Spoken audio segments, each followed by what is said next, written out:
झुकझुक गाडी घरांची माळ, चालती फिरती अजब चाळ, धावत जाते गावोगाव, हुंदडत फिरते गावनगाव,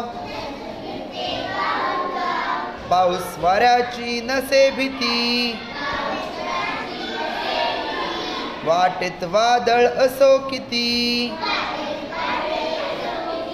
तिला न अडवी नदी पहाड, टाटा म्हणते झाडन झाड, छंद म्हणा की उद्योग खरा, सर्वांना पोचवी घरा घरा. शंकर विटणकर.